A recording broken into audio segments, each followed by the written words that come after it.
chapter I review with our similar triangles. Now, there were only really 4 sections in the book that we did this chapter, which was 7.2, 7.3, 7.4, and 7.5. So to kind of run through our sections real quick, the first section we covered was just about similar polygons, similar shapes in general. They weren't necessarily triangles that we focused on in the first section. But we talked about the main idea of what similarity means. And the similarity, remember, had its own little symbol. And there were 2 conditions, just like congruent symbols or congruent figures had to have. And the angles still have to match up and be congruent.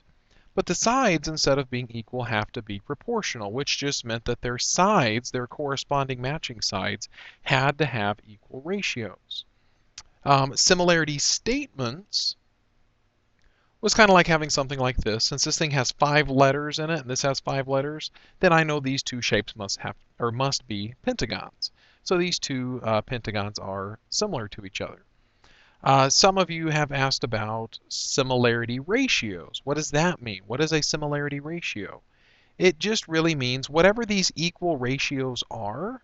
For example, like let's say you set up and you get like 3/4, and is that really equal to 9/12, and is that really equal to 6/8? And you find out that all 3 of these fractions are the same as 3/4. The 3/4 in question here that they all simplified to be would be the similarity ratio, that the 2 shapes are in a 3:4 ratio. In the second section, we talked about our shortcuts that only apply to our triangles. Now, angle-angle similarity meant that we had 2 pair of congruent angles between our 2 triangles, and it was really the easiest thing to look for. Sometimes parallel lines were given, and maybe angles weren't marked for us, but we may do the marking ourselves. Side angle side and side side side similarity, we had to do a little bit of checking. Just because you see side angle side doesn't necessarily mean that it will be side angle side similarity. We had to have our one set of angles, our 1A here, match up, but our 2 sets of sides had to be proportional, which means you need to know all 4 values whenever you set up that proportion. So you might have something like, is 10 over 15? You know, like maybe you have this is 10 and we've got like an overlapping triangle here, and we'll say, what, this is 5, right? So we'll say this whole thing's 15. Maybe we have another side of a triangle over here, and it's, you know, split up, and we know that reflexive angle is the same. And what are some other numbers we could use here? What about, let's say this is 20 and this is 10, which means this whole thing's 30. And so, you know, we have to know all 4 of these numbers to be able to check to see if it's a legitimate equal ratio, a proportion here. So you could simplify these 2 fractions to see if they're the same. Or we mentioned before, you could cross multiply and see if you get the same numbers. So is 10 times 30, that would be 300. Is that really equal to the same thing as 20 times 15? And we get 300. And so yes, it's a legitimate thing. And so side angle side similarity would apply in this particular problem, for instance. And last but not least, side, side, side, you just have to check all 3 sets of sides. And again, as I mentioned before, you just need to match up small with small, medium with medium, and large with large, and check to see if all 3 of those ratios end up being the same thing. You're looking for the same ratio. 7.4 was where we talked about our special 2 formulas. And we ended up, it had to be with right triangles, okay? You had to have one big right triangle, and then there was this piece, aka the altitude, which went from one side, or one angle, one vertex, over to the opposite side and was perpendicular. Okay, so if we had the altitude, it split up the hypotenuse into 2 segments, which we called segment 1 and segment 2. The other 2 pieces that are not the hypotenuse, those were our legs, and we had leg 1 and leg 2. Now, the reason why our formulas worked out the way they did was because our big right triangle was similar to this small right triangle, which was also similar to this right triangle. And the reason why they were all similar was because of angle-angle similarity. Obviously, we have the right angle that's in there, but we also have reflexive angles in the end, right? You know, we know this is a right angle, and let's say I just put 1 arc mark here and 2 arc marks on there, then technically this one angle is not only an angle in this small triangle, but it's the same angle in the big triangle. and they both had 90-degree angles to begin with, so technically there's angle with those two, and every pair of triangles between this little one, and the whole big one, every combination of two triangles amongst those three ended up being similar triangles. And so they had equal proportions of sides, and therefore we got our formulas.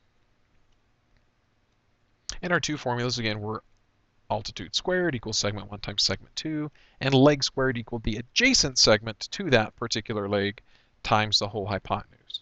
So just keep in mind when these formulas are appropriate and when they are not. You must have a big right triangle with an altitude being drawn from the original right angle to the hypotenuse. Otherwise, these formulas do not apply. The last section we covered two theorems. We kind of talked about how this one was kind of like the butterfly theorem, if you will. But really what we needed to know to use the butterfly theorem was that these two triangles had to be similar. If we didn't know they were similar, we could not use the butterfly theorem. Okay? And usually we would see these parallel lines in here. The parallel lines just would indicate to us that we would have congruent corresponding angles, thus we have angle-angle similarity, and we may use the butterfly theorem. Now, I put a little note here about which sides of the triangles between our little one here and our big one overall that this theorem does not use, right? Because we would use this side with this side over this side over this side. The two sides of our two triangles that don't use the butterfly theorem are these two pieces, the pieces that we kind of need to be parallel, right? So if I gave you a problem that used, let's just make up a little quick example here. You know, if this was 6 and this was 8 and this was, I don't know, this was 5 and this was x, can you go 6 over 8 equals 5 over x? No, you can't, because, again, these two pieces aren't in the butterfly theorem. It would be 6 over 8 equals whatever this piece is over whatever this piece is. So know when the butterfly theorem is appropriate and with what pieces of your triangles you can really use them with. The last thing we covered in this chapter was what I affectionately known as the Heart Theorem.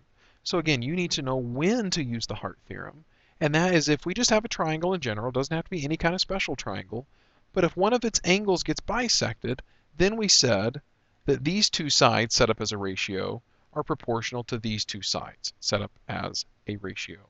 So AC over CD is equal to AB over DB. And we could cross multiply and solve at that point. But again, this must be known, or you need to be able to conclude that there is a bisected angle in order to do that. So the last two things I want to look at are some examples, some trickier examples, if you will. So if we were to look at this problem, I'm going to tilt this thing sideways here to make it look more like what we would probably associate with this type of problem. This kind of looks like, oh, the butterfly theorem problem, right? So we're going to take this over this equals this over this. But again, this is the type of example I mentioned earlier you don't want to do.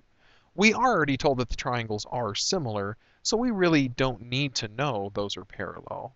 But it would be true anyway. But this is where you don't, again, want to do the butterfly theorem. So the 24 and the 36, they do go together as a ratio, okay? But now how do I set up the other ratio? Well, the 24 was in the small triangle, right? Which means this numerator also needs to come from the small triangle. So here's my small triangle, and what do I know about the small triangle besides the 24?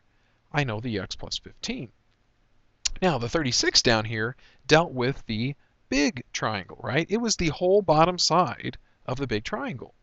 Now, the x plus 15 was really the left side of the small triangle, which means this number down here needs to deal with the left side of the big triangle. And that's not just x. This is where we will have to add together these two pieces. So x plus 15 is really 2x plus 15.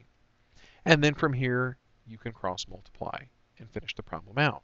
Again, one thing I would recommend doing before cross multiplying is 24 over 36 simplifies to be 2/3, and there it will be much easier to cross multiply with.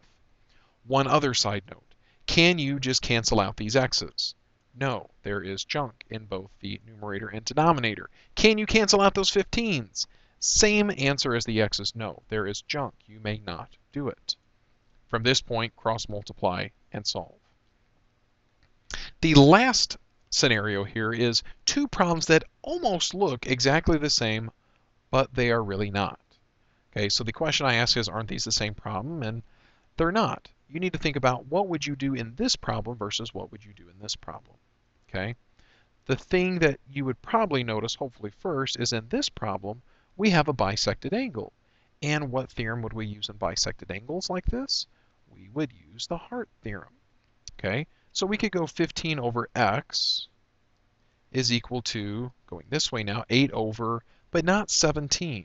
17 is this whole side here, so it doesn't quite work out that way. This would be 17 minus what the other little piece is, which was x. So from this point, you may now cross multiply and solve. Up here, we don't necessarily have a bisected angle, right? But we do have a right angle in a big right triangle, and we also have a line coming from the right angle and being perpendicular to the hypotenuse. This is where we would get to use our altitude and leg formulas. Okay, so if I wanted to figure out this piece, which is a segment, and notice the altitude's not labeled here, so chances are I'm not going to be using the altitude formula. So I want to use a leg formula. Now, which leg do I use, the 15 or the 8? And I will set this up both ways, and you can decide which way would be the easier way to solve. So let's look at this in terms of leg 1 and leg 2. So leg squared equals the adjacent segment times the hypotenuse. Well, if I use the 15 as the leg, its adjacent segment is x, and the whole hypotenuse is 17. This doesn't look like it's going to be anything difficult to do, right? In the end, we would just divide by 17, and whatever 15 squared, which is 225, divided by 17 is, that's x. Okay. Now, what if I tried to use the 8 as my leg? Let's see how that's going to pan out. I would get 8 squared equals, what is its adjacent segment? Well, it would be, and we'd have to do a little bit of math here, it would be whatever 17 minus x is. In parentheses, the hypotenuse is 17. Well, I'd have to distribute the 17. So I'd get 64 equals 17 times 17 is 289 minus 17x. This still isn't that terrible of a problem, but it is just probably one extra algebraic step to solve for x versus the other way we did this problem. Sometimes you might find out that using one leg will involve a factoring problem and using the other leg will not involve factoring.